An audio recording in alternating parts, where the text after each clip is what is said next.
For my victory, I thank God, yeah, Baba. I thank God, yeah. For my business, I thank God, yeah, Baba. Shalom, shalom, shalom. Yesu ni Bwana. Semina, semina, semina. Semina ya biashara na kazi. Kingdom Business, Mathayo 6:33. Kingdom Jobs, Mathayo 9:36-37. Mfumo mpya wa biashara. The future business to learn is Kingdom Business. The future business to learn is Kingdom Business. Inakukaribisha. Yesu mwana Daudi.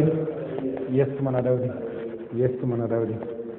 Okay, tuanze somo letu leo tarehe 3 mwezi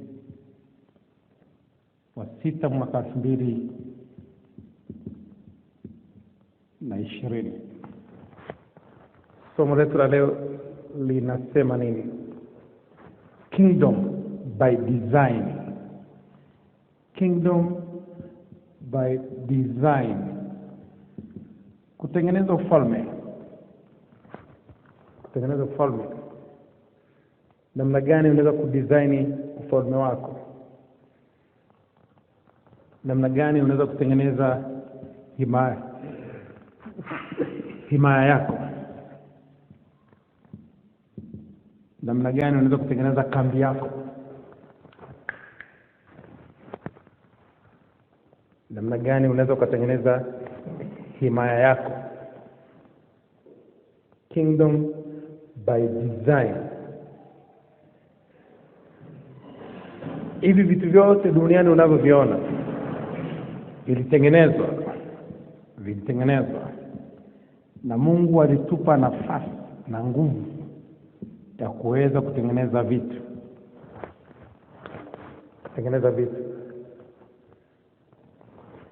Kwa hiyo kwa akili yako una uwezo wa kutengeneza ufalme wako mwenyewe. Kwa akili una uwezo wa kutengeneza ufalme wako. Swali ni kwamba inawezekana. Kwa hiyo kingdom by design ni wewe kuweza kutengeneza ufalme wako mwenyewe. Yesu alitengeneza ufalme wake, akasema yeye ni nuru ya ulimwengu. Yakobo,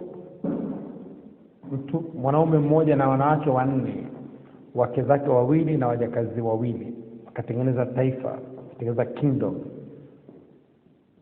kingdom.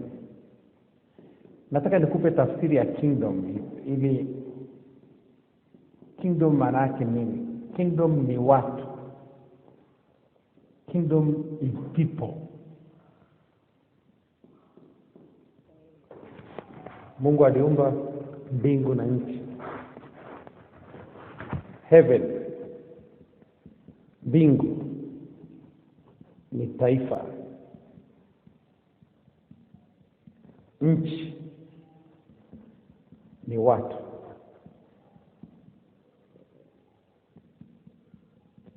Nchi ni watu. Mwanadamu alitengenezwa kwa udongo.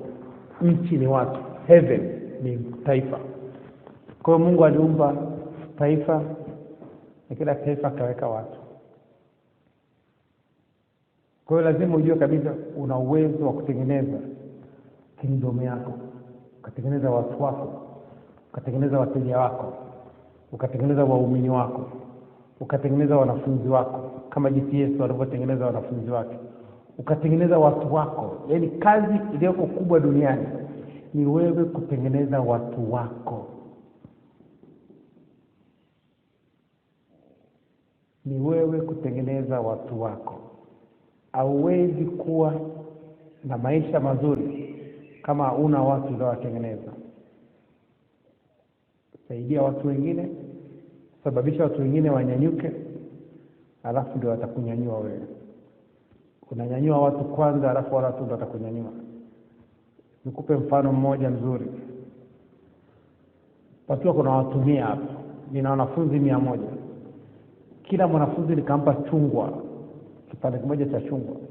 Na mimi sina chungwa lolote. Nikawagaia wote machungwa 100.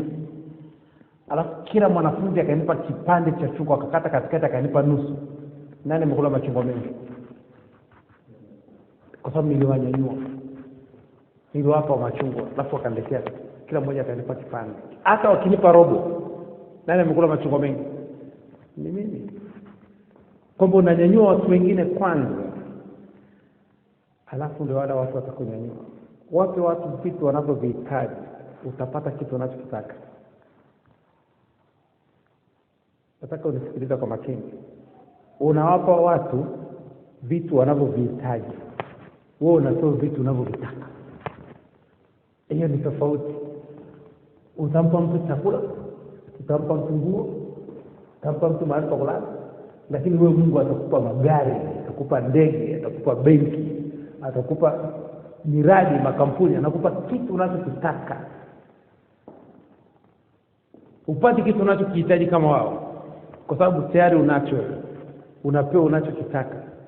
Hiyo ndio tofauti. Kwamba unawapa watu vitu wanavyovihitaji, alafu wewe unapewa vitu unavyovitaka. Ndio kitu Mungu alimwambia Suleiman, sema lolote unalolitaka nikupe. Suleiman akasema nipe hekima, akapewa tajiri na heshima. Sasa lazima uangalie tunaposema kingdom maana yake ni watu. Kingdom ni watu. Kingdom ni watu. Kwa sababu hakuna ufalme bila watu. Hakuna taifa bila watu. Hakuna mbuga ya wanyama bila wanyama. Hiyo sio mbuga. Lazima kuwe kuna wanyama. Hakuna zoo bila wanyama ndani. Kwa hiyo lazima ujue kabisa kwamba hakuna taifa bila watu. Kwa hiyo watu, kingdom, una uwezo wa kutengeneza ufalme wako. Na kila mtu mwenye simu ya mkononi ana namba zaidi ya 200 kwenye simu yake. Tayari ule ni ufalme. Watu wote wanaomiliki wewe kwenye simu yako na unaowajua, wewe ndio mfalme, kwa sababu una majina yao. Una uwezo wa kuwauzia chochote unachokitaka, una uwezo wa kuchati nao, una uwezo wa kuwabadilisha wanapofikiri wakafikiri jinsi unavyofikiri wewe, kwa sababu wanakuamini, kwa sababu walikupa namba yao ya simu. Walikupa namba yake ya simu. Sasa lazima utengeneze watu wako. Utengeneze watu. Usipotengeneza watu, huwezi fanikiwa hapa duniani. Nataka nikuonesha andiko. Ukisoma kwenye kitabu cha Mwanzo 14 mstari wa kwanza mpaka 24 utapata story nzima. Nataka nikusomee kipengele kadogo tu. Mwanzo 14 mstari wa kwanza mpaka 24 utapata story nzima. Nataka nikusomee mstari wa 14. Mstari wa 14 unasema Abraham aliposikia kwamba nduguye ametekwa mateka, akawapa silaha vijana wake waliozaliwa katika nyumba yake. Sikiliza, nataka uangalie jinsi gani Abraham ametengeneza watu wake.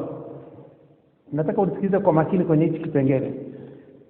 Mwanzo 14 mstari wa 14. Abraham aliposikia ya kwamba nduguye ametekwa, ndugu yake ni Lutu alitekwa. Abraham aliposikia ya kwamba nduguye ametekwa mateka, akawapa silaha vijana wake waliozaliwa katika nyumba yake. Waliozaliwa katika nini? Nyumba yake. Kawatengeneza wakawa nini? Wanajeshi. Sikiliza sasa. Waliozaliwa katika nyumba yake watu 314. Akawafuata mpaka Dani, katika nchi ya Dani. Akawafuata. Sasa watu 300 na ngapi?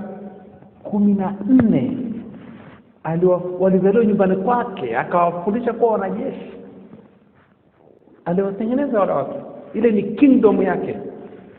Watu walizaliwa katika nyumba yake, watu 314. Sasa lazima uangalie namna gani unaweza kutengeneza watu wako. Kisha tengeneza watu wako, umetengeneza kingdom yako. Leo ukijaribu kuangalia Coca-Cola ana kingdom. ana watu wanaokunywa bidhaa yake, wanatumia bidhaa yake. Colgate ana kingdom, ana ufalme, ana watu. Yaani ufalme, kingdom ni watu. Yesu anasema utafuteni kwanza ufalme wa Mungu. Kingdom, utafuteni kwanza Mungu, watu. Yaani maana yake utafuteni kwanza ufalme wa Mungu ni mtafutieni Mungu kwanza, watu. Usimtafutie mtu mwingine watu, mtafutie Mungu watu kwanza. Ukishaweza kumtafutia Mungu watu, ukatenda haki, hayo mengine yote nazidishiwa.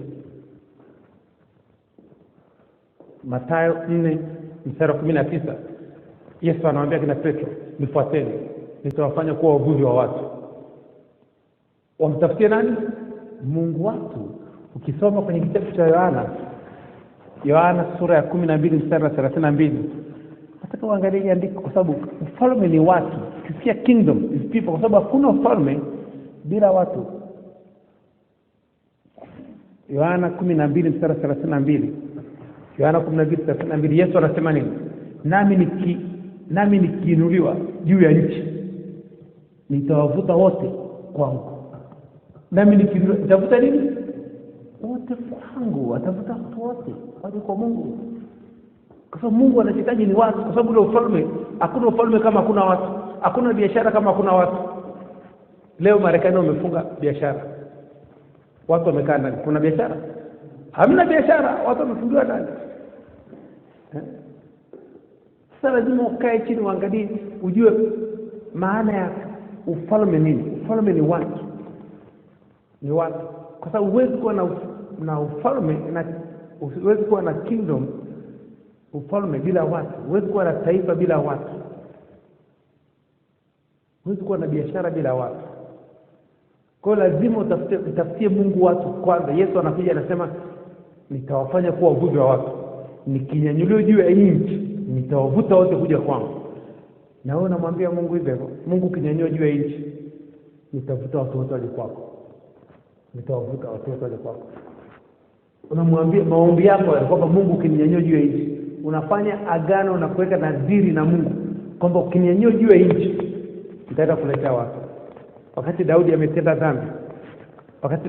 dhambi, ameshaua mtu, anaingia kwenye toba. Angalia kitu Daudi anamwambia Mungu. Zaburi ya 51 mstari wa 13. Zaburi ya 51 mstari wa 13. Daudi anamwambia nini Mungu wakati anaingia kwenye toba? Nitawafundisha wakosaji njia zako, na wenye dhambi nitawarejesha kwako. Na wenye dhambi watarejea, nitafundisha wenye dhambi njia zako, na wenye dhambi watarejea kwako. Nitawafundisha wakosaji. Mungu akamsamehe. Mungu anataka watu, naenda kuwafundisha watu njia zako. Yaani ukitaka Mungu afanye kazi yako, kitu cha kwanza, unajua kabisa hujafanya vizuri, maombi yako, mwambie Mungu naenda kufundisha wenye dhambi njia zako, na nitawarejesha waje kwako. Nitakuletea watu. Yesu anasema, Daudi anasema nitawafundisha wenye dhambi njia zako, wakosaji njia zako, na wenye dhambi nitawarejesha kwako. Yesu anasema ukininyanyua juu ya nchi, nitakuletea watu wote. Sasa hebu niambie, umeshawahi kuweka nadhiri kama hiyo? Mwambie Mungu nahitaji wazo la biashara. Kinipa wazo la biashara, nitaleta watu kwako. Unafanya nadhiri, naandika kwenye karatasi tarehe na siku na saini kila kitu. Unaambia Mungu ni mkataba, naandika na kinipa tu wazo la biashara, kanipa wazo na jina la biashara. Kwa sababu wazo linakuja na jina. Usiombe wazo tu, omba wazo na jina. Kwa sababu jina likishashuka, hilo jina litakwenda dunia nzima. Kwa hiyo ina maana kwamba nitakuletea watu. Halafu unaanza kwenda kumletea watu. Unaanza kwenda kuwaambia watu habari zake. Naambia nitawaambia watu habari zako, na watu watakujua wewe. Anaanza kufanya kazi nawe. Sasa hakuna mkataba umefanya na Mungu. Hakuna contract yoyote umeingia na Mungu. Alafu unataka Mungu afanye kazi yako. Mungu anasubiri mpaka utakaposema kwamba kuna kitu utakachofanya. Daudi alisema nitawafundisha wakosaji njia zako, na wenye dhambi watarejea kwako. Yesu anasema ukininyanyua juu ya nchi, nitawavuta watu wote kwako. Sasa wewe una mkataba gani na Mungu? Unakuta una mkataba wote. Sasa Mungu anashindwa Mungu hata kuambishia kitu, atasubiri wewe uanze yeye amalizie. Benki haimpi mtu pesa, mtu ambaye ana biashara, nasubiri uanze biashara wa kuongezea mtaji.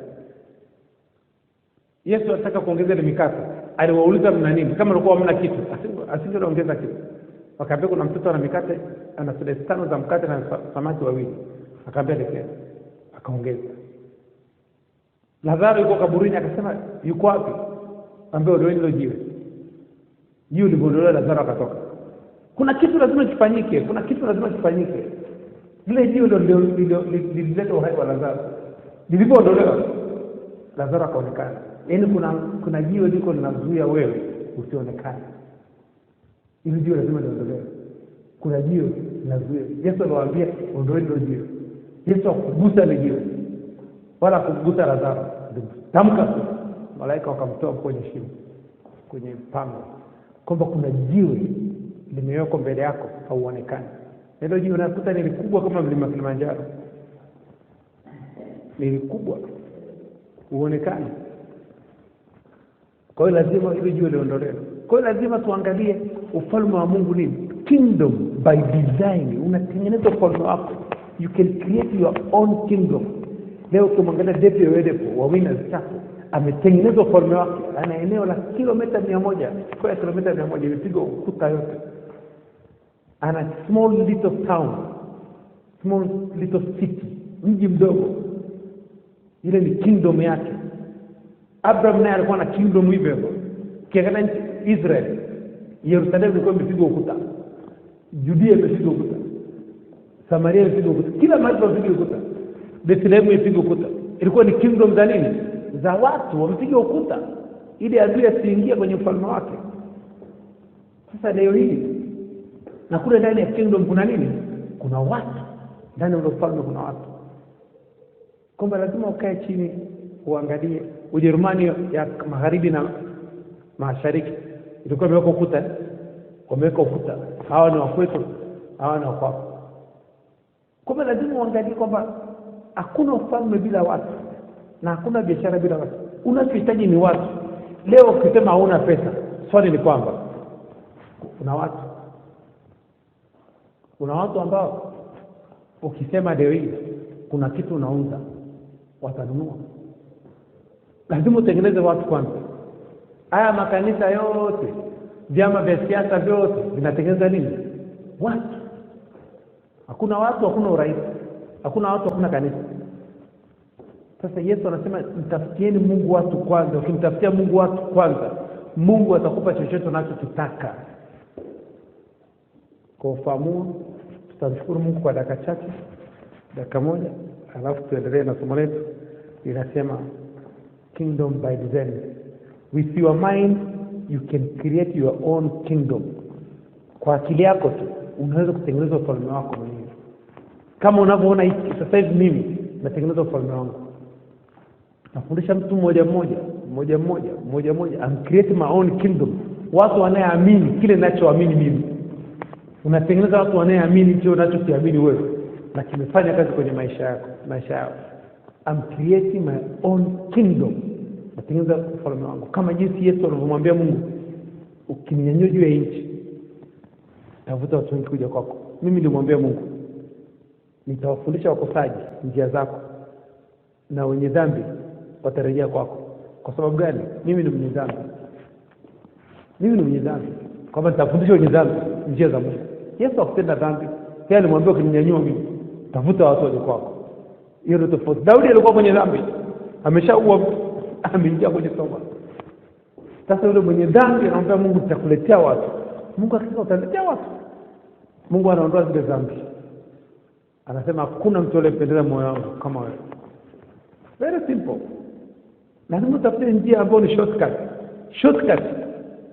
Ni kumwambia Mungu utakuletea watu. Mungu anafuta kila kitu. Kwa hiyo sasa Yesu anasema ukininyanyua juu ya nchi, nami nitawafuta watu wote waje kwangu. Kwa hiyo lazima ujue shortcut, njia fupi. Kwa fahamu tutamshukuru Mungu kwa dakika moja, alafu tuendelee na somo letu Kingdom by Design. Baba Jehova, katika jina la uweza la Yesu Kristo wa Nazareth. Baba Jehova, katika jina la uweza la Yesu Kristo wa Nazareth. Baba Jehova, katika jina la uweza la Yesu Kristo wa Nazareth. Mtakatifu Mungu wa Bwana wetu Yesu Kristo, Baba mtukufu, Mungu Abraham, Isaka na Yakobo. Mungu wanafunzi wote wa Kingdom Business Clubship duniani, Baba Jehova tunasema asante. Mungu wa kila mtu mwenye pumzi, kila mtu mwenye mwili, na msifu Bwana katika jina la uweza la Yesu Kristo wa Nazareti. Roho Mtakatifu tunasema asante. Asante kwa majira ya saa 5 tunafurahia na kuyashangilia katika jina la uweza la Yesu Kristo wa Nazareti. Asante kwa siku hii mpya uliyofanya kwa ajili yetu, tunafurahia na kushangilia katika jina la uweza la Yesu Kristo wa Nazareti. Asante kwa siku ya jana, asante kwa siku ya leo, asante kwa siku ya kesho. Asante kwa majira ya saa 4, asante kwa majira ya saa 5, asante kwa majira ya saa 9. Asante. Bariki ya majira ya saa 5 na kuyatakasa kwa damu ya Kristo Nazareth. Na bariki ya majira ya saa 5 na nuru ya Kristo, afya ya Kristo, tajiri wa Kristo katika jina la uweza la Kristo Nazareth. Tunabariki ya majira ya saa 5 na hekima ya Kristo, ufahamu wa Kristo, maarifa ya Kristo, mafunuo ya Kristo, ujuzi wa Kristo, ubunifu wa Kristo. Tunabariki ya majira ya saa 5 na upendo wa Kristo, imani ya Kristo, matumaini ya Kristo, uaminifu wa Kristo, furaha ya Kristo, amani ya Kristo katika jina la uweza la Kristo Nazareth. Tunafungua malango ya saa 5 kwa damu ya Kristo Nazareth. Tunafungua malango ya kujifunza, malango ya akili ya Kristo, malango ya ufahamu wa Kristo. Tunafungua malango ya afya ya Kristo, nguvu za Kristo. Tunafungua malango ya spidi ya Kristo ya kufikiri, kutafakari neno la Kristo, kusoma neno la Kristo, kusikiliza neno la Kristo, kuandika neno la Kristo katika jina la uweza la Kristo Nazareth. Roho Mtakatifu tunasema asante kwa kutuamsha asubuhi ya leo, kwa kutupa pumzi, kutupa afya, kutupa nguvu, kutupa uzima, kutupa akili ya Kristo, kutupa ufahamu wa Kristo, kujitambua, kutupa matumaini ya Kristo ya siku zetu za baadaye katika jina la uweza la Kristo Nazareth. Roho Mtakatifu tunasema asante kwa kutusamehe maovu yetu yote na kutuponya magonjwa yetu yote kwa damu ya mwana Yesu Kristo Nazareth iliyomwagika msalabani, kwa maana fadhili za Kristo ni za milele katika jina la uweza la Kristo Nazareth. Roho Mtakatifu tunasema asante. Tunakaribisha katika majira ya saa 5 uwe mwalimu wetu. Tufundishe njia zako, utuonyeshe njia zako. Karibu Roho Mtakatifu katika jina la uweza la Kristo tumeomba na kushukuru. Haleluya. Amen. Okay, tuendelee na somo letu Kingdom by Design. Kila mtu ana uwezo wa kutengeneza ufalme wake. Kila mtu ana uwezo wa kutengeneza ufalme. Ufalme ni watu. Ufalme, kingdom ni watu. Unatafuta watu kwa sababu hakuna ufalme bila watu, hakuna nchi bila watu, hakuna biashara bila watu, hakuna kanisa bila watu, hakuna familia bila watu. Need people. Kwa sababu Yesu anawaambia Petro na wenzake, nifuateni nitawafanya kuwa wavuvi wa watu. Kwa sababu Mungu anahitaji watu. Katika ufalme wa Mungu kunahitaji watu. Ufalme wa Shetani unachukua watu kila siku kupitia mitandao ya kijamii, kupitia vitu vingi vya kidunia. Kwamba wewe lazima uende kule ukachukua wale watu walete kwa Kristo. Ukachukua wale watu walete kwa Kristo. Ukimwambia Mungu unaweza kuingia kwenye ile disco, ile club pale, nikakutolea watu huko. Mungu anafanya chochote anachotaka kufanyia. Mwambie Mungu nataka niingie kwenye ile disco hapa, katika hii club, katika hii bar, nikakuletea watu. Maana yake nini? Unakwenda kuhubiri injili. Kuhubiri injili ndani ya club, ndani ya bar, barabarani, kila mahali. Unamletea watu. Kwa hiyo Mungu ndicho kitu anachokitaka. Kwa hiyo sasa falme zinatengenezwa kama nilivyokuonesha. Abrahamu alitengeneza ufalme wake. Vijana waliozaliwa katika nyumba yake akawapa silaha kwenda kurudisha vitu vilivyotekwa na watu waliotekwa katika familia ya ndugu yake Lutu. Kwa hiyo lazima ujue kabisa kwamba watu wanatengenezwa, falme zinatengenezwa. Yesu akatengeneza wanafunzi 12, akatengeneza wengine 70, 120, ukazidi kuongezeka mpaka leo mimi nimetengenezwa, niko hapa na wewe. Wote sisi ni wanafunzi wa Yesu. Kwamba miaka hiyo, angalia Yesu alipoanza ametengeneza watu wangapi? Wengi. Ni kama vile Mungu alianza na mtu mmoja, leo dunia ina watu bilioni 7. Kwa hivyo unaanza taratibu. Unaanza taratibu na utafika. Na tunaposema kutengeneza falme, Mwanzo 1 mstari wa 1 na wa 3. Mwanzo 1 mstari wa 1 tu. Mwanzo 1:1. Hapo mwanzo Mungu aliziumba mbingu na nchi. Mungu aliumba mbingu na nchi. Aliumba taifa na watu. Alafu akaja hapo Mwanzo 26. Mwanzo 1:26. Mungu akasema na tumfanye mtu kwa mfano wetu, kwa sura yetu, wakatawale samaki wa baharini na ndege wa angani na wanyama na nchi yote pia na kila chenye kitambaacho juu ya nchi. Mungu akaumba mtu kwa mfano wake, kwa mfano wa Mungu alimuumba mwanamume na mwanamke aliwaumba. Mungu akawabarikia, Mungu akawaambia zaeni mkaongezeke, mkaijaze nchi na kuitiisha, mkatawale samaki wa baharini na ndege wa angani na kila kiumbe chenye uhai kitambaacho juu ya nchi. Sasa jaribu kuangalia, Mungu aliwaambia mwende mkazae muongezeke. Leo hii unaambiwa wewe nenda kaleta watu kwa Kristo, nenda kaongeza watu kwenye ufalme wa nini? Mungu kaongeze watu. Kwa hiyo lazima uangalie kwamba ni kitu gani ambacho unaweza kufanya kwa ajili ya Mungu.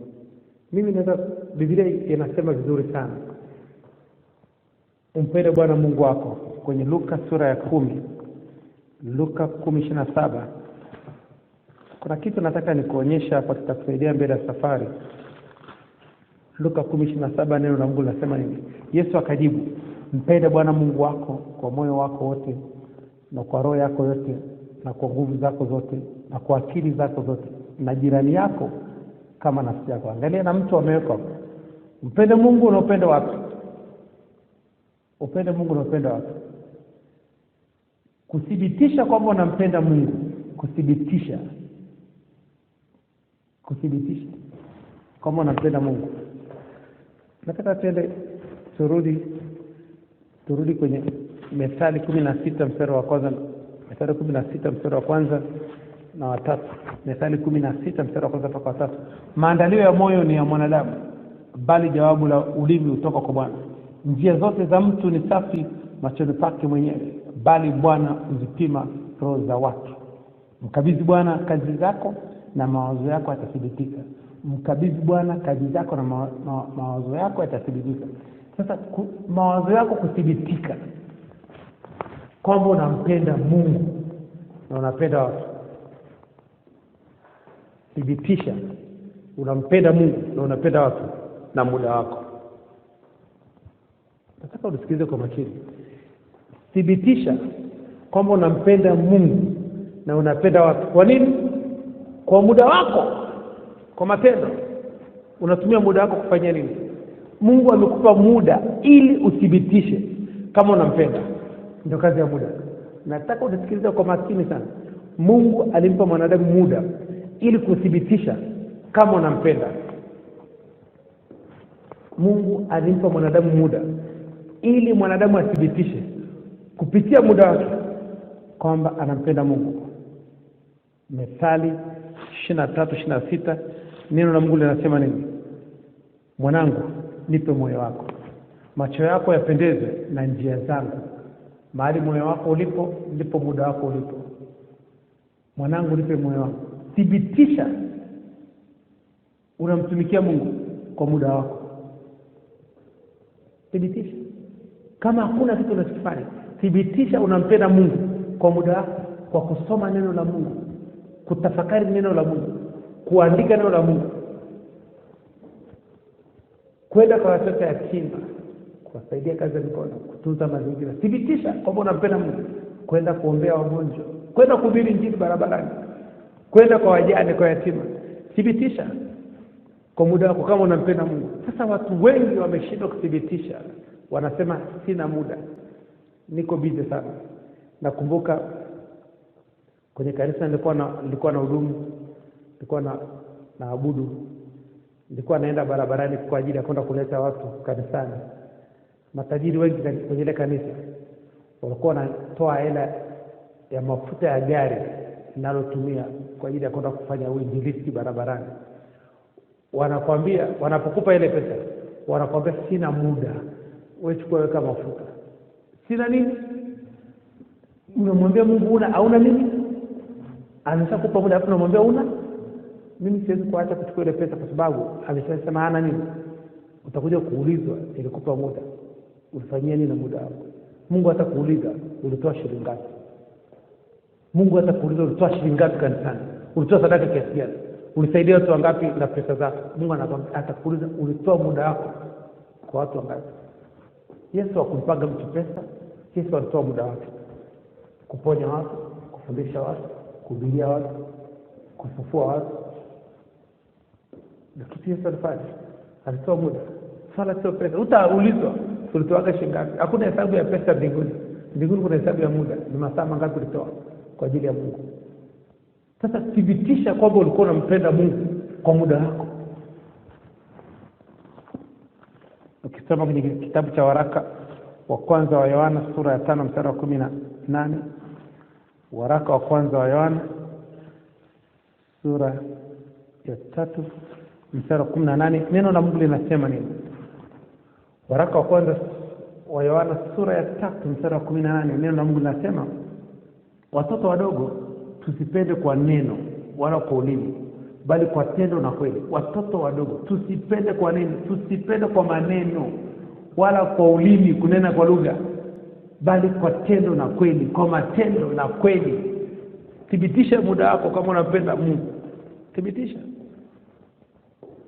Sasa hilo ndio eneo ambalo unachoambiwa kama kweli unampenda Mungu. Thibitisha na muda wako. Nenda kumtumikia Mungu. Nenda kwa watoto yatima, nenda kuhubiri injili barabarani, nenda kwa wajane, nenda kwa wazee, nenda hospitalini, nenda katunze mazingira, kafagia kwa barabarani, kapande miti. Nenda kwa watoto mtaani, nenda kaguse maisha watu, nenda kajitolee kwenye kazi za kijamii. Uthibitishe kwamba unampenda Mungu. Kama hujui kufanya hicho kitu, you don't love God, brother. Umwambie upende kwa akili yako yote, kwa moyo wako wote, kwa nguvu zako zote na kwa nafsi yako. Thibitisha na muda wako. Sio kumpenda Mungu kwa kunena kwa lugha. Thibitisha. Sio kumpenda Mungu kwa kusoma Biblia. Athibitisha. Thibitisha. Twende kwenye maandiko. Yakobo sura ya 2 mstari wa 17 na 18. Yakobo 2:17 na 18, neno la Mungu linasema, hivyo na imani isipokuwa na matendo, imani isipokuwa ina matendo, imekufa nafsi yake. Lakini mtu akasema, wewe unayo imani, nami ninayo matendo. Nionyeshe imani yako pasipo matendo, nami nitakuonyesha imani yangu kwa njia ya matendo yangu. Nitakuonyesha imani yangu kwa njia ya matendo yangu. Niko barabarani nafundisha, njoo angalia imani yangu. Nitakuwa sokoni saa 7, njoo angalia imani yangu. Baba, katika jina la Yesu Kristo nahubiri. Baba, katika jina naombea watu. Njoo nitakuonyesha imani yangu. Njoo saa 8 hospitali ya Mount Meru, nitakuonyesha imani yangu. Niko naombea wagonjwa. Baba, katika jina la Yesu Kristo naombea wagonjwa. Njoo nitakuonyesha imani yangu. Njoo sokoni saa 12 asubuhi, utakuta nafagia. Njoo nikuonyesha imani yangu kwa njia nini? Kwa sababu imani sio aibu, imani sio hofu, sio mashaka, imani sio uoga, imani sio hofu. Imani inapambana na vitu. Faith confronts things. Imani inapambana na vitu. Imani haikimbiaje. Imani inapambana na vitu. Imani sio hofu, haikimbii, wala sio uoga. Ndio nikuonesha imani yangu. Sasa hiyo kingdom, unaposema unamtumikia Mungu, onyesha kwa muda wako. Prove with your time. Onyesha kwa muda wako. Muda wako unataka kufanya nini? Watu wengi sana wanasema ni Wakristo, lakini hawajui kuprove kwamba ni Wakristo. Watu wengi sana wanasema ni Wakristo, wameokoka, Bwana Yesu asifiwe, lakini hawajui kuprove. Kuprove Kiswahili nini? Kwa hakika kwamba wao ni Wakristo kweli. Hawezi kutembea na Biblia mchana barabarani ameshika mkononi. Hawezi kutembea na Biblia, anaona aibu. Unaona aibu? Biblia na Paulo anasema ukionea aibu injili siku ya mwisho, na mimi nitakuona nini? Aibu. Ukionea aibu injili. Kwa lazima ukae chini uanze kufikiri kwa kina kwamba ufalme wa Mungu ni watu, na haitakiwi uonee watu aibu. Watu wanakuhitaji wewe. Wanahitaji kusikia kutoka kwako. Tofauti na hapo, maisha yanakuwa magumu. Kwamba lazima uangalie, Mungu alipotengeneza bustani ya Eden, aliwaonyesha wanadamu mfano kwamba kila mtu anaweza kuwa na kingdom yake. Bustani ya Eden, alipotengeneza bustani ya Eden, akamchukua mtu akamweka kule ndani, akamwambia itunze na ulinde. Sasa leo hii Mungu ameshakupa mfano kwamba you have to create your own kingdom, na hii kingdom itakuwa chini yangu mimi. Mungu ndio mwekezaji kwenye ile kingdom. Yaani when you create a kingdom, God is the greatest investor. Mungu ndio mwekezaji mkubwa kwenye ile ufalme wako. Na Mungu anatafuta mtu ambaye ameshatengeneza kingdom awekeze. Mungu anatafuta mtu ambaye anatengeneza watu ambao wanakuja kwake awekeze. Anawekeza kwa Mungu ndio mwekezaji namba moja. Sasa kama Mungu anakuta hakuna mahali hujaanzisha ufalme wako, una hata watu wawili watatu na wafundisha, una hata jumuiya nyumbani kwako, una homestay nyumbani kwako, una ibada za nyumbani kwako, hata jirani tu anakuja kila siku jioni hata asikilize neno la Mungu pale kwako, hauna kingdom homestay. Watu wote wenye makanisa makubwa duniani walianzia nyumbani. Kweli uongo? Leo wana makanisa makubwa walianzia falme zao wapi? Nyumbani. Falme zao zilianzishwa nyumbani. Na mtu yote ambaye ni mfanyabiashara mkubwa duniani alianzia kuuzia vitu nyumbani kwake, akaenda barabarani, leo ana makampuni. Alianzia nyumbani. Na kile vile vitu vilitengenezwa nyumbani, akaenda kuuzia barabarani. Unajua swala sio unakouzia, ni unakotengenezea. Swala sio unakouzia, unakotengenezea. Hii bidhaa zinatengenezwa nyumbani, zinauzwa sokoni. Kila kitu kinaanzia nyumbani. Kwa hiyo lazima uangalie namna gani unaweza kutengeneza ufalme wako. Leo hii ukipita kwenye maduka ya vifaa vya ujenzi, kuna vitu vingi sana ndani, vina majina vyote. Maduka ya dawa, kuna madawa ya kila aina na majina. Maduka supermarket zina bidhaa nyingi dukani na zina majina yote. Maduka ya spare, kiangalia machinga barabarani wamebeba vingi sana wanauza, zina majina, kila kitu kina majina. Swali ni kwamba kuna kitu hata kimoja machinga amebeba kina jina lako? Ina maana hujatengeneza ufalme wako. Kuna kitu hata kimoja machinga amebeba, hata sindano, hata toothpick ina jina lako? Unakuta unafanya nini hapa duniani? Kwa nini tumwambie Mungu uondoke uende ukajenge mji mtakatifu? Kule ndo unakaa. Kwa nini tumwambie Mungu? Yesu alisema anaenda kuandalia makao. Unaomba Yesu, naomba niwe mfanyakazi mmoja wapo wa kujenga makao yako ili uondoke hapo kajenge makao. Full stop. Kwa sababu hapo umeshashindwa. Kumbe lazima mimi sitaondoka hapa duniani sijaacha alama kwenye vichwa vya watu. Sijaacha alama. Kutengeneza bidhaa. Yesu akutengeneza bidhaa, aliacha alama kwenye vichwa vya watu. Aliacha Injili. Na mimi nataka niache Injili ya Yesu kwenye vichwa vya watu. Injili ya Yesu kwenye vichwa vya watu. Kwa lazima uangalie, sio lazima utengeneze bidhaa. Unaweza kuacha maarifa. Wakina Isaac Newton hawakutengeneza bidhaa, waliacha formula za mahesabu, za physics, waliacha formula za science. Wengine wakaacha formula za siasa. Wengine wameacha, Yesu akaacha formula ya Injili. Lakini wewe unauliza unaacha formula gani hapa duniani kabla hujaondoka? Nataka tukukumbuke wewe kwa kitu gani? Nyerere alipoondoka kwenye hii dunia aliacha formula ya amani. Mpaka leo tuko kwa nini? Kwa amani. Aliacha formula. Mandela ameondoka kwenye ile nchi, ameacha formula ya amani. Hakuleta fujo. Kwa hiyo lazima ujiulize unaondoka hapa duniani unaacha formula gani?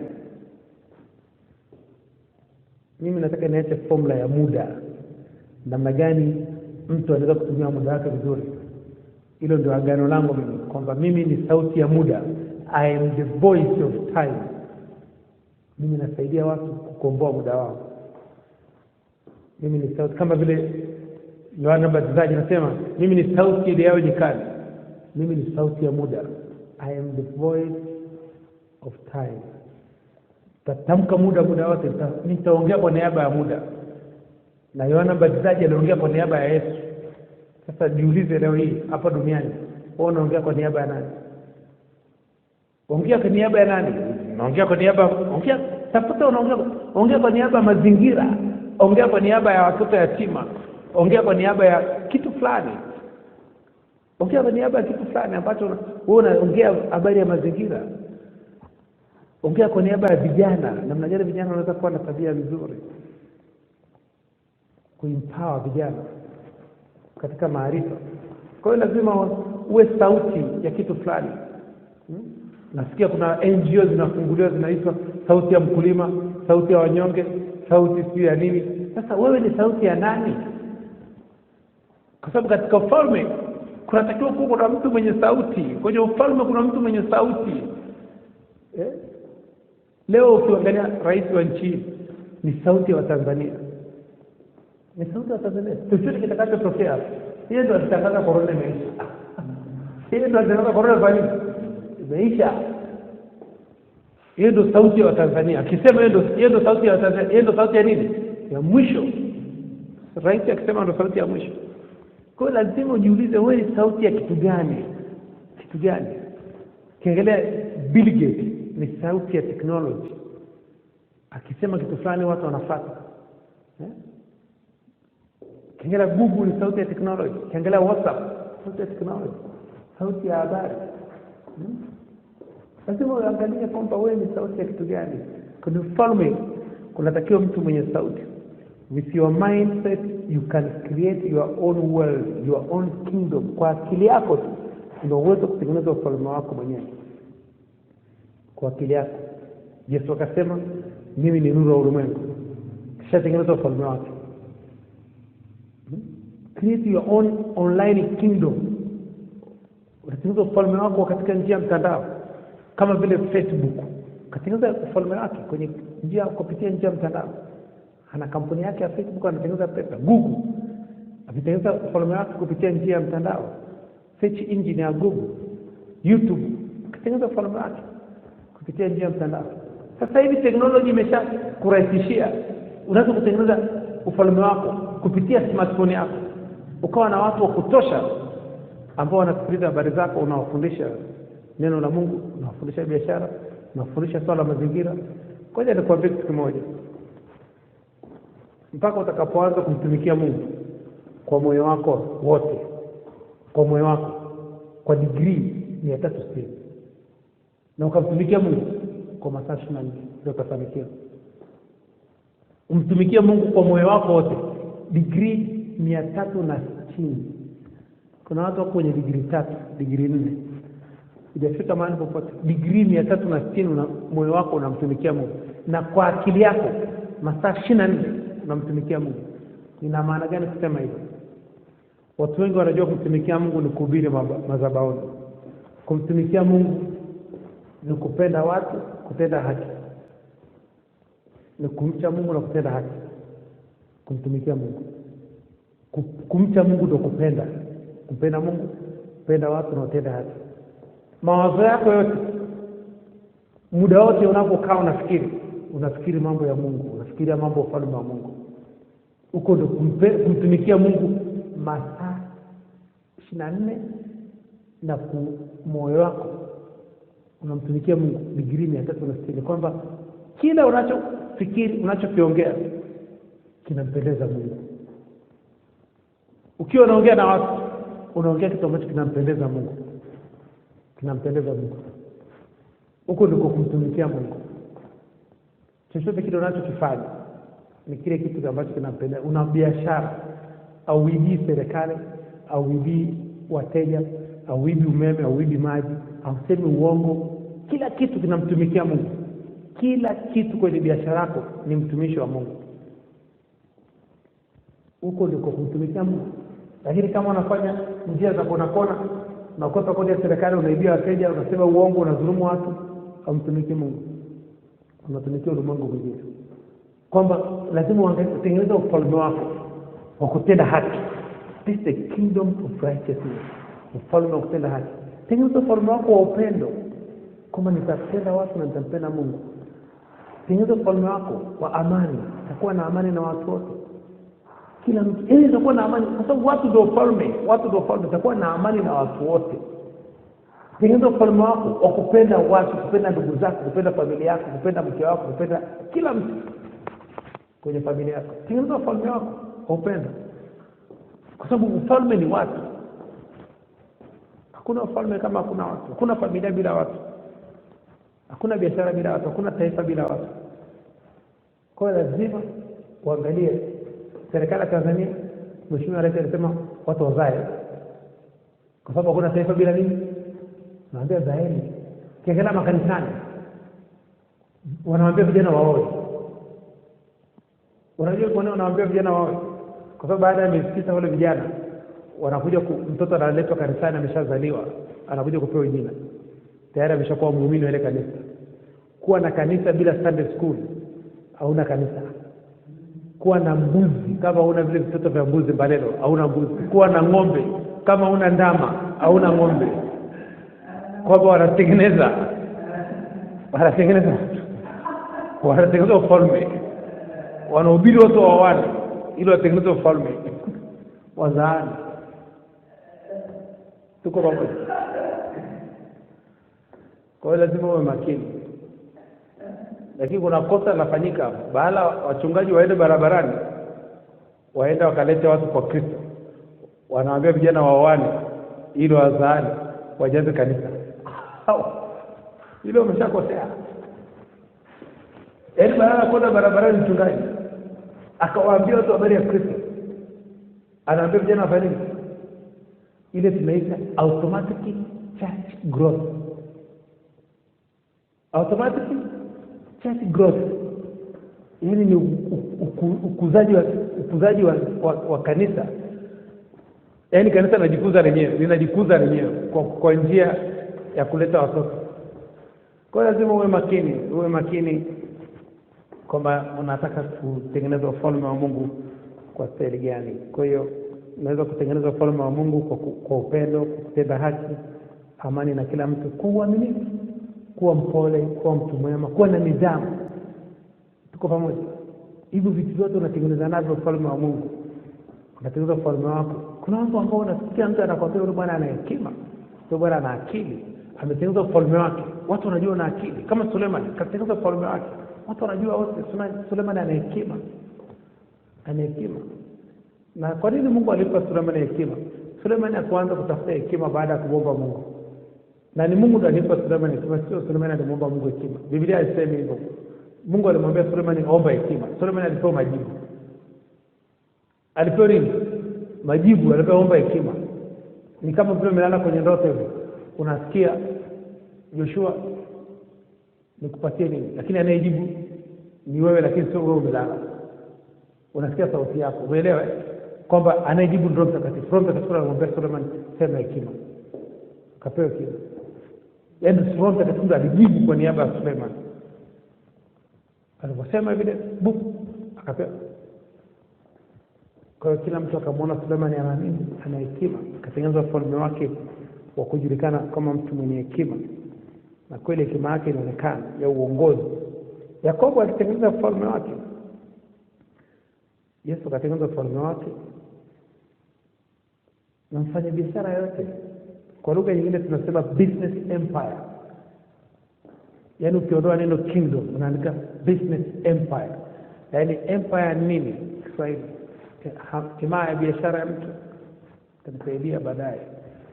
Business emperor. Mtu ambaye ndio guru, billionaire. Ametengeneza nini? Kama vile unaona Coca-Cola ni business empire, iko dunia nzima. Colgate is a business empire. Kwa hiyo inafika mahali unatengeneza biashara yako, ufalme wako kwa biashara. Tengeneza ufalme wako kwa biashara. Empire ni ufalme kwa biashara. Sasa bidhaa yako iko dunia nzima. Kwa hiyo lazima ufike mahali uangalie nini unachofanya. Ukiangalia kama Facebook, Apple, Amazon, Microsoft, Google, they are business empire. Watu wana watu wengi wanamiliki na watu wengi wanatumia bidhaa zao duniani. Coca-Cola na watu wengi wanatumia bidhaa yake. Colgate na watu wengi wanatumia bidhaa yake. Kwa hiyo lazima uangalie kama Azam. Ile ni Azam empire. Watu wengi wanatumia bidhaa za nani? Za Azam. Msumbiji, Malawi, Zambia, Uganda. Tuko pamoja. Tanzania, Sudani ya Kusini wanatumia bidhaa za Azam. That's a business empire. Hii ni biashara kubwa. Biashara kubwa. Kwamba lazima utengeneze empire yako, utengeneze ni lugha tu. Empire, kingdom ni kitu hicho. Kingdom ni empire. Na empire ni kingdom. Kwamba lazima uangalie namna gani usiondoke hapa duniani kabla hujatengeneza kitu ambacho kinasaidia watu, bidhaa inayosaidia watu. Mungu alitoa mfano wa kwanza kabisa ni bustani ya Eden, Mwanzo 2:4 mpaka 25. Mwanzo 2:4 mpaka 25. Utaona mpaka 24, sorry. Mwanzo 2:4 mpaka 24. Utaona Mungu ameonyesha mfano kila mtu atengeneze bustani yake ya Eden. Ndio sababu kila mtu nyumbani kwake, wala wajanja watu wana bustani. Kweli uongo? Kila mtu mwenye nyumba ana eneo kubwa, ana nini? Ana bustani. Hata kama sio amepanda nyanya, cabbage, ni garden, amepanda maua na ukoka. Kila mtu ana sehemu ya nini? Hata hapa kwa nje kuna nini? Kuna bustani, kuna garden. Kila mtu anataka kununua nyumba, anataka kununua kiwanja, akijenga nyumba, anaacha sehemu ya nini? Ya garden, ya bustani. Mungu alitoa mfano, kila mtu awe na garden, kila mtu awe na bustani yake. Sasa leo hii ndugu yangu, kama unaishi ghorofa 100, apartment namba 207, ina maana hauna garden. Garden unataka kutumia za watu, unataka kutumia garden kwenye mahoteli ya kitalii. Inabidi uwe na garden yako mwenyewe, maana garden ni biashara. Garden ni mahali ambapo umekusanya watu wako unaowahudumia. Hii ni garden yako. Kama leo ukiangalia Facebook ana garden yake, dunia nzima watu ambao wamejiunga katika mtandao wa Facebook wako kwenye garden ya Facebook. Kwamba lazima utengeneze garden yako, watu ambao wako chini yako, watu ambao wanakusikiliza wewe, watu ambao ni kiongozi. Angalia watumishi wa Mungu sehemu mbalimbali duniani. Angalia TV Joshua, ana garden yake. Tuko pamoja? Ukija Tanzania kuna watu wanaoabudu TV Joshua. Kweli wao? Kuna watu wanaoabudu kwenye huduma yake. Ukienda huko wanaabudu kwenye huduma yake. Kwa nini? Ana garden, ameshatengeneza garden. Hapo alipotengeneza garden, akaanza kuleta watu.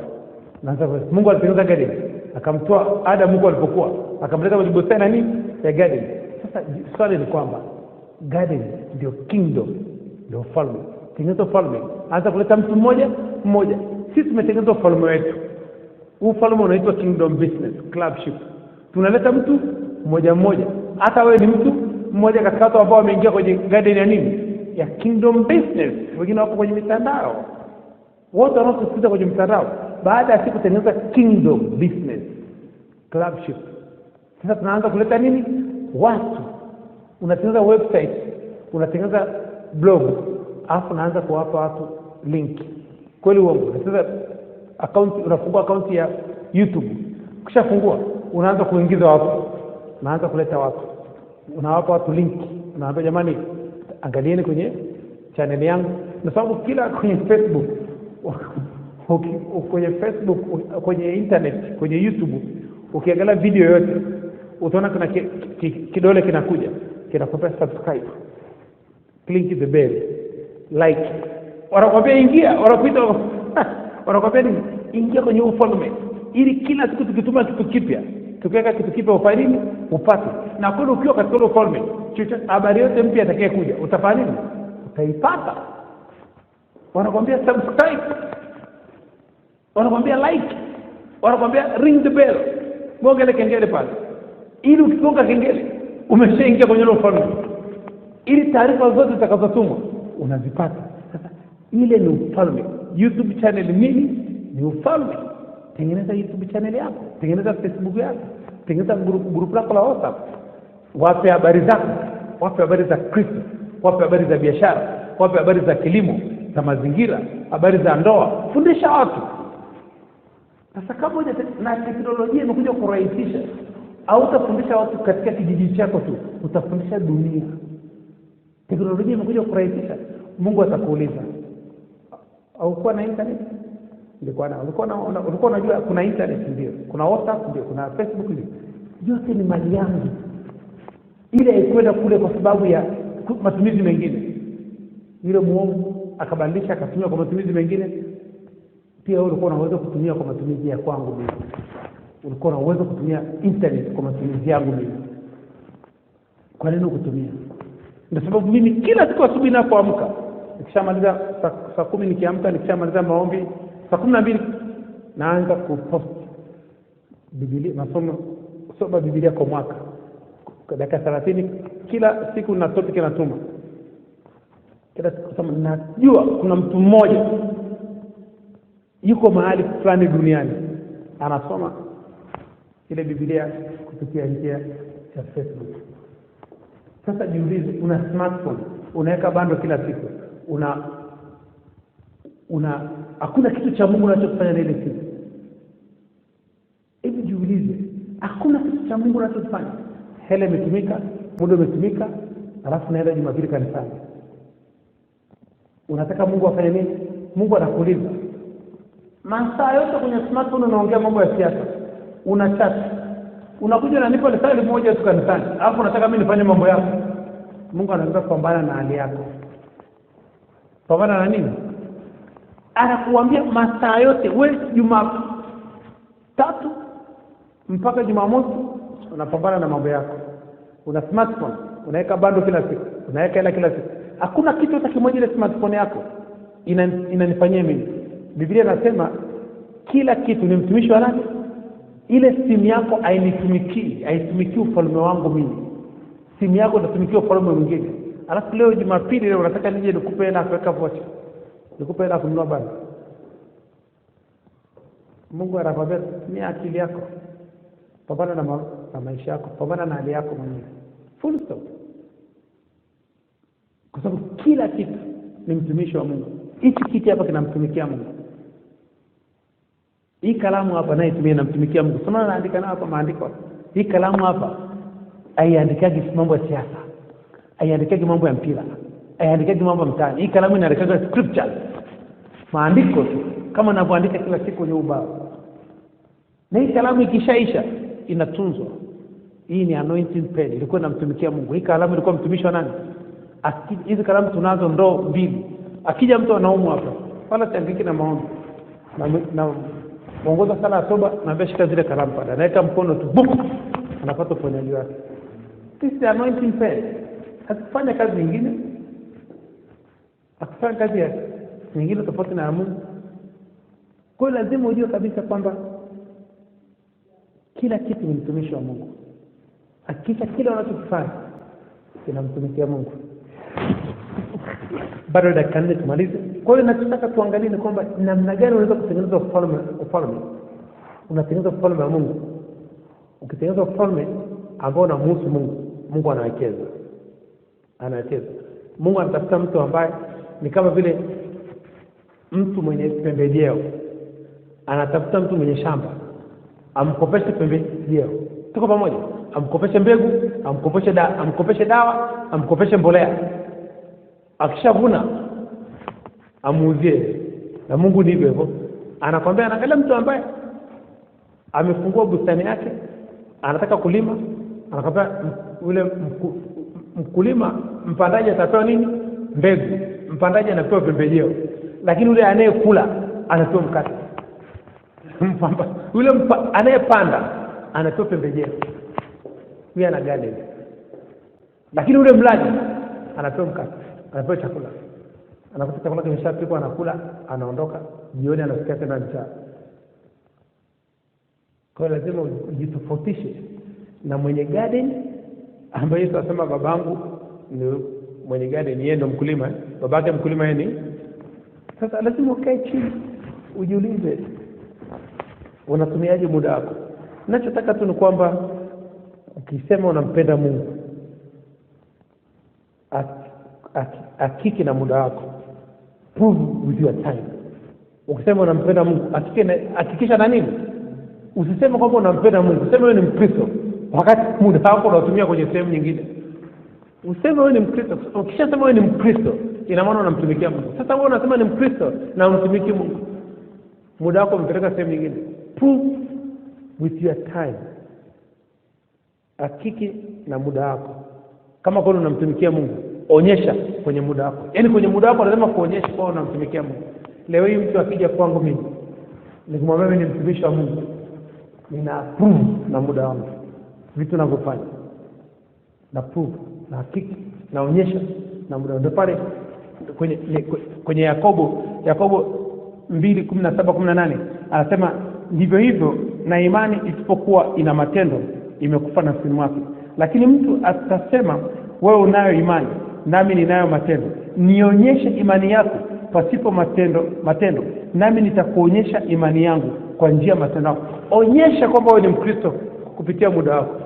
Onyesha kama wewe ni unamtumikia Mungu kupitia muda wako. Onyesha kama unampenda Mungu kupitia muda wako. Na masaa 24 unatumia kufanya nini?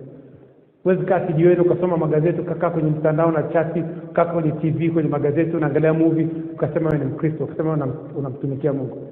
Alafu unaenda kwenye maombi unataka Mungu ajibu. Maombi mengine, asilimia kubwa ya maombi ya Wakristo yanajibiwa na shetani. Karibia 80% ya maombi ya Wakristo wengi yanajibiwa na shetani. Kwa nini? Hawamtumikii Mungu, na wanavyoomba wanaomba vitu. Hata shetani alimwambia Yesu, "Kuniabudu mimi nitakupa vitu vyote." Mungu ampagi mtu vitu. Mungu ampi mtu pesa, ampi mtu nyumba, ampi mtu gari, ampi mtu kazi, ampi mtu chochote. Mungu anakupa nguvu ya kupata kile kitu unachokihitaji. Anakuambia bali utamkumbuka Bwana Mungu wako, kwa maana ndiye akupa nguvu ya kupata gari, kupata nyumba, kupata hekima, kupata maarifa, kupata mke, kupata ndoa, kupata watoto. Mungu anakupa nguvu, akupe gari. Lakini shetani ndio anakupa gari. Shetani anakupa nyumba. Shetani anakupa pesa. Lakini Mungu anakupa nguvu ya kupata vile vitu. Kwa sababu ufalme wa Mungu ni nguvu. Unapatikana kwa nguvu, na wenye nguvu ndio wanaoteka. Kwa Mungu anakupa nguvu ya kupata chochote kile unachokitaka. Mungu akupi vitu. Kwa sababu Mungu yuko katika ulimwengu wa kiroho, akupi vitu, anakupa nguvu ya kuvuta vitu. Mungu akupa hekima, anakupa nguvu. Muda wetu umeisha, sasa kamili dakika moja. Kwa hiyo nataka tu uelewe kabisa kwamba Mungu anampa mtu nguvu na kupata kile kitu ambacho anakihitaji. Lakini shetani anakupa kitu kile unachokihitaji. Anakupa. Ndio alimwambia Yesu, "Kuniabudu mimi nitakupa vitu vyote." Ni kama biashara za network marketing. Ule ni mtandao wa shetani full. Kwa nini? Unaonesha picha ya vitu kwanza. Nyumba, magari, safari. Unaonesha.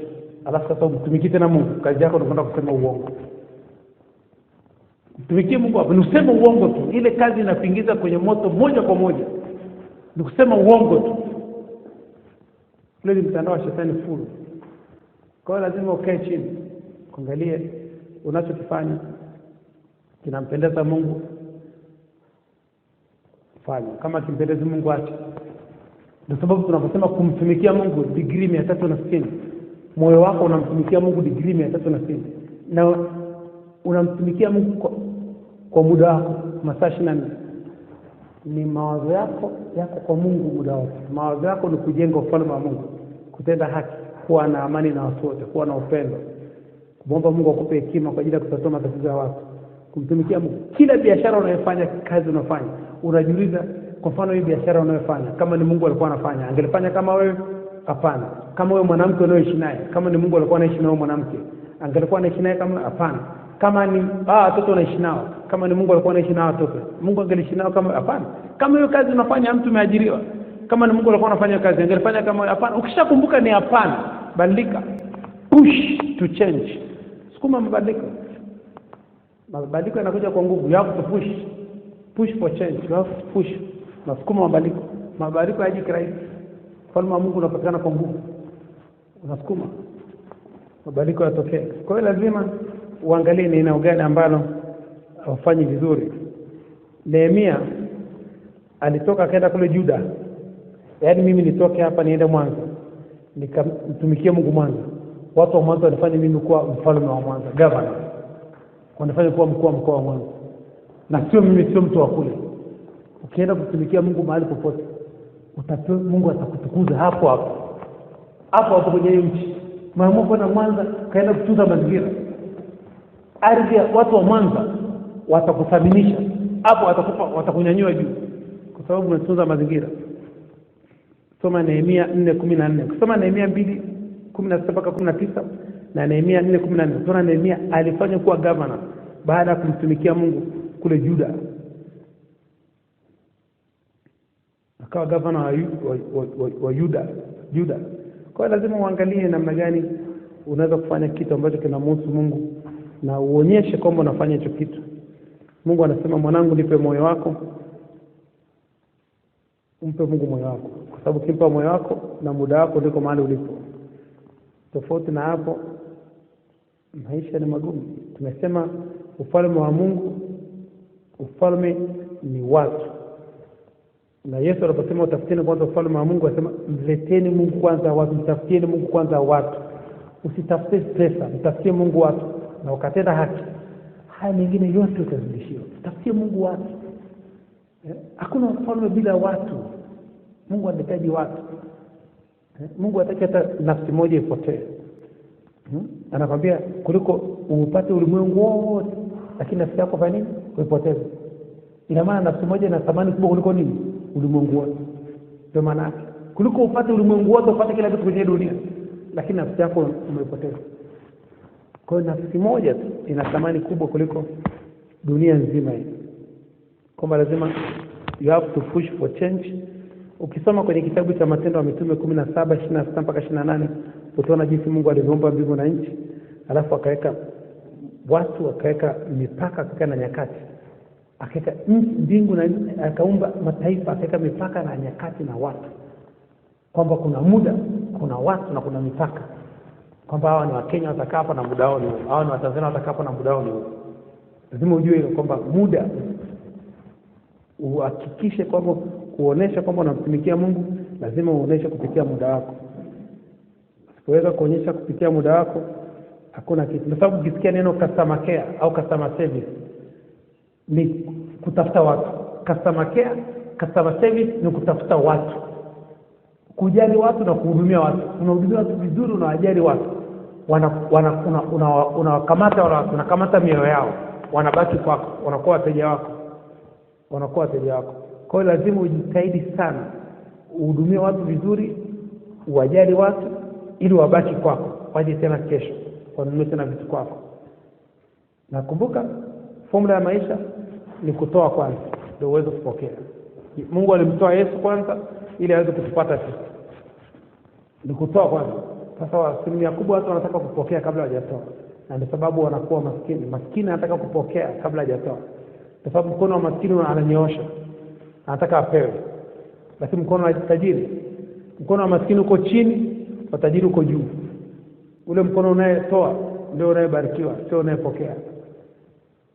Ndivyo maandiko yanasema, mkono unayetoa ndio unafanya nini? Unabarikiwa kuliko unayepokea. Kwamba mkono wa tajiri unakaa juu, maskini unakaa chini. Anayepokea mkono uko chini, anayetoa mkono uko juu. Lazima utumie formula. Hakikisha mkono wako uwe juu muda wote. Unatoa muda wako, unatoa hekima ulionao, unatoa maarifa ulionao, unatoa elimu ulionao. Kuna mtu amesoma, ana kazi, kafundisha watu hicho kitu ulichosoma.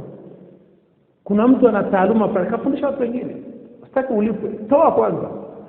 Tena kwenye mitandao, kwenye internet, kila mtu anaandika free. Kwa nini? Lazima utoe kwanza bure ndio uweze kupata watu. Kwa fahamu tutaishia hapa. Nashukuru kwa muda wenu. Tunataka tu ujue kwamba ufalme wa Mungu ni watu, na mtafutie Mungu watu kwanza. Ndio Yesu alikuwa na maana hiyo. Seek first the kingdom of God. Tafuta kwanza ufalme wa Mungu, mtafutie Mungu watu kwanza. Kwa sababu unakumbuka hata yule mama mjane Elisha alipoenda kwake alimwambia nipikie kwanza mimi. Na huyu ni mtu mzima, mama anambia mimi na chakula kidogo tu, anakusanya kuni tukapike na mtoto wangu, tukishamaliza kula tufe. Anambia nipikie mimi kwanza. Unaona Mungu anasema nipe mimi kwanza. Amekupa masaa 24. Anakwambia nipe muda mimi kwanza. Huo muda ndio kupa nirudishie mimi kwanza. Fanya mambo yangu kwanza. Unakuta muda umeamka umewasha data. Unaamka unawasha TV, sikiza mambo ya taarifa habari, magazeti asubuhi. Unaamka unasikiza taarifa za. Anakwambia mimi nakwambia nimekupa muda wangu brand new hours, masaa mapya. Nirudishie mimi. Wewe unaamka asubuhi unawasha data. Unaanza kuchat. Umeamka asubuhi unaanza kuangalia taarifa habari, unasikiza mambo ya siasa, vichwa vya magazeti. Nipe mimi, ondoka asubuhi, nenda Morning Glory, nenda kanisani asubuhi. Nenda kanisani asubuhi. Ukitoka hapo nenda kwenye kituo cha yatima, nenda katunze mazingira, ndio uende kwenye mambo yako. Tofauti na hapo hakuna baraka yote. Nakuja kunipa, unampa Mungu second hand time, muda ambao ule muda wa mwisho unabaki ndio Mungu anatoa. Ndio hata kanisani watu wanatoa sadaka, wanatoa change. Wengi wanatoa change kanisani, sadaka. Wanampa Mungu ile la mwisho. Sasa bila Mungu anaangalia na mambo mtafute kwa ufalme wa Mungu. Kwa lazima uwe makini, uwe smart. Kwa fahamu tuishie hapo. Asanteni. Mungu awabariki. Tutamshukuru Mungu kwa dakika chache. Kingdom by design. Tengeneza ufalme wako. Baba Jehova, katika jina la uweza la Yesu Kristo wa Nazareth. Baba Jehova, katika jina la uweza la Yesu Kristo wa Nazareth. Baba Jehova, katika jina la uweza la Yesu Kristo wa Nazareth. Mtakatifu, mtakatifu, mtakatifu, Mungu wa Bwana wetu Yesu Kristo, Baba wa utukufu, Mungu wa Abraham, Isaka na Yakobo, Mungu wa wanafunzi wote wa Kingdom Business Clubship duniani. Baba Jehova, tunasema asante. Mungu wa kila mtu mwenye pumzi, kila mtu mwenye mwili, na msifu Bwana katika jina la uweza la Yesu Kristo Nazareth. Roho Mtakatifu, tunasema asante. Kwa majira ya saa 6 tunafurahia na kushangilia katika jina la uweza la Yesu Kristo Nazareth. Asante kwa siku mpya leo uliyofanya kwa ajili yetu, tunafurahia na kushangilia katika jina la uweza la Yesu Kristo Nazareth. Asante Roho Mtakatifu kwa mwaka 2019, mwaka 2020, mwaka 2100. Asante Roho Mtakatifu kwa mwezi wa 5, asante kwa mwezi wa 6, asante kwa mwezi wa 7. Asante Roho Mtakatifu kwa tarehe 3 ya mwezi wa 5 mwaka 2020, asante kwa tarehe 3 mwezi wa 6 mwaka 2020, asante kwa tarehe 3 ya mwezi wa 7 mwaka 2020, asante kwa tarehe 3 ya mwezi wa 6 ya mwaka 2100 katika jina la uweza la Yesu Kristo Nazareth. Asante Roho Mtakatifu kwa siku ya jana, asante kwa siku leo, asante kwa siku ya kesho. Asante Roho Mtakatifu. Asante Mungu Baba Jehova kwa majira ya saa 5, asante kwa majira ya saa 6, asante kwa majira ya saa 7. Tunabariki ya majira ya saa 6 na kuyatakasa kwa damu ya Yesu Kristo Nazareth. Tunabariki ya majira ya saa 6 na nuru ya Kristo, afya ya Kristo, tajiri wa Kristo katika jina la uweza la Yesu Kristo Nazareth. Tunafungua malango ya saa 6 kwa damu ya Yesu Kristo Nazareth. Tunafungua malango ya akili ya Kristo, fahamu ya Kristo. Tunafungua malango ya afya ya Kristo na nguvu za Kristo. Tunafungua malango ya spidi ya Kristo ya kufikiri, ya kutafakari neno la Kristo, kusoma neno la Kristo, kusikiliza neno la Kristo, kuandika neno la Kristo katika jina la uweza la Yesu Kristo Nazareth. Roho Mtakatifu, tunasema asante kwa kutufungulia malango ya hekima ya Kristo, fahamu ya Kristo, maarifa ya Kristo, mafunuo ya Kristo, ujuzi wa Kristo, ubunifu wa Kristo. Asante Roho Mtakatifu kwa kutufungulia malango ya upendo wa Kristo, imani ya Kristo, matumaini ya Kristo, uaminifu wa Kristo, furaha ya Kristo, amani ya Kristo katika jina la uweza la Yesu Kristo Nazareth. Asante Roho Mtakatifu kwa kutufungulia malango ya kazi, malango ya biashara, malango ya huduma, malango ya wanafunzi wa Kristo katika huduma, wateja wa Kristo katika biashara. Asante Roho Mtakatifu kwa kutufungulia malango ya wasaidizi wa maono yetu, wasaidizi wa ndoto zetu. Asante Roho Mtakatifu kwa kutufungulia malango ya nuru ya Kristo, afya ya Kristo, tajiri wa Kristo, kibali cha Kristo mbele ya Mungu na mbele ya wanadamu, miujiza ya Kristo, ishara na maajabu katika jina la uweza la Yesu Kristo Nazareth. Asante Roho Mtakatifu kwa kutufungulia malango ya utukufu wa Kristo, heshima ya Kristo, baraka za Kristo, kibali cha Kristo, ujasiri wa Kristo na neema ya Kristo ya kufanya kazi kupita watu wote katika jina la uweza la Kristo Nazareth. Roho Mtakatifu, tunasema asante. Pokea sifa, pokea utukufu, pokea heshima, pokea shukrani zetu. Asante Roho Mtakatifu kwa kutuamsha asubuhi ya leo, kwa kutupa pumzi, kutupa afya, kutupa nguvu, kutupa uzima, kutupa akili ya Kristo, kutupa fahamu ya Kristo, kujitambua katika jina la uweza la Kristo Nazareth. Hakuna kama Jehova, hakuna kama Yesu Kristo Nazareth, hakuna kama Roho Mtakatifu.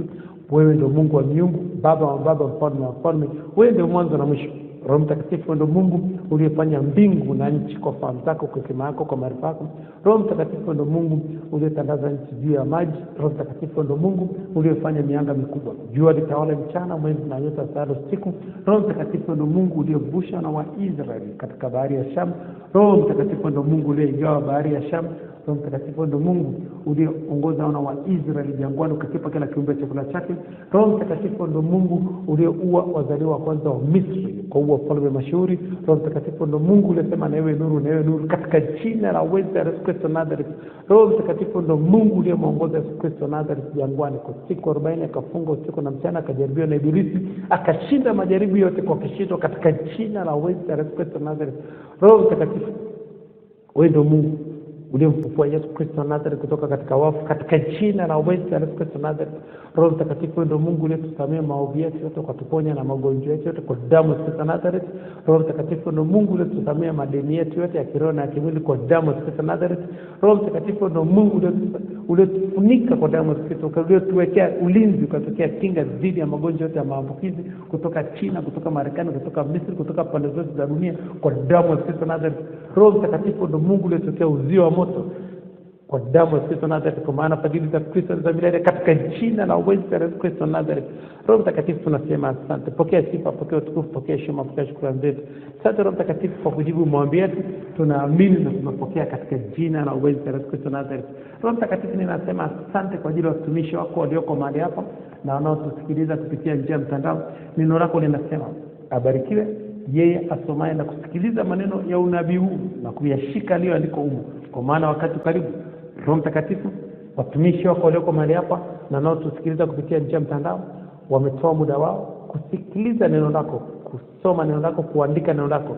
Roho Mtakatifu, ninakuomba ubariki kazi za mikono yao, bariki biashara zao, bariki huduma zao, bariki nyumba zao, bariki ndoa zao, bariki familia zao, bariki wateja wao, bariki wanafunzi wao katika huduma, bariki muda wao, bariki akili zao, bariki imani zao, bariki chochote Mungu Baba Jehova atakachotia katika mikono yao kikapata kufanikiwa katika jina la Yesu Kristo Nazareth.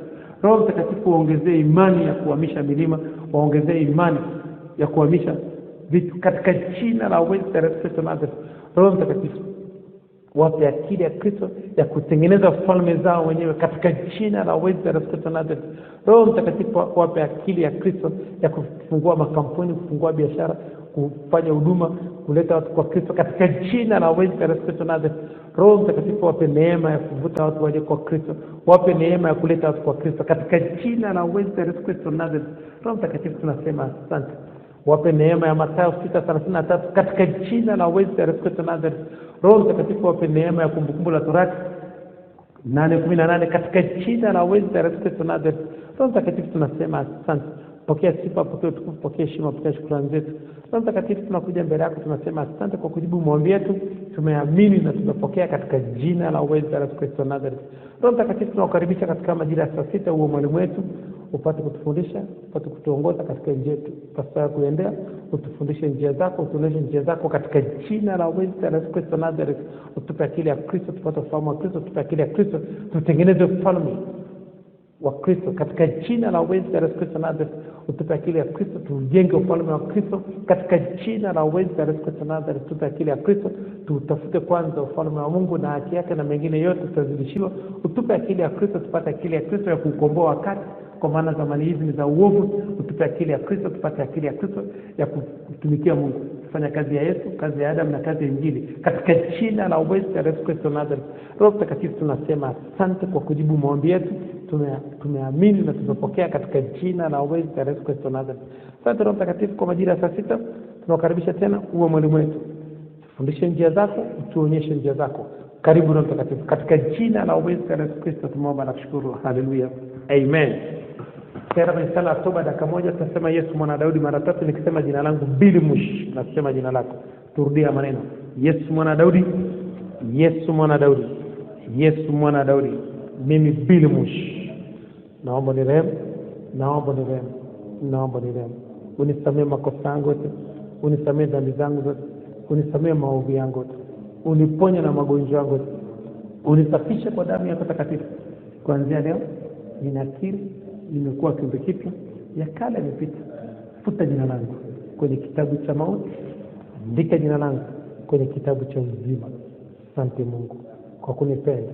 Asante Yesu Kristo Nazareth kwa kuniokoa. Asante Roho Mtakatifu kwa kunifundisha. Asante malaika Mungu kwa kunilinda katika jina la Yesu Kristo wa Nazareth. Hallelujah. Amen. Tarudia maneno nikisema jina langu Billy Mush, nasema jina lako. Hakika miujiza ya Kristo, ishara na maajabu zitanipata mimi Billy Mush siku zote za maisha yangu, na nitakaa nyumbani mwa Bwana milele na milele. Hallelujah. Amen. Tajirika muda, tumia muda kibiashara. Asanteni, Mungu awabariki sana. For my victory, I thank God, yeah, Baba. I thank God, yeah. For my business, I thank God, yeah.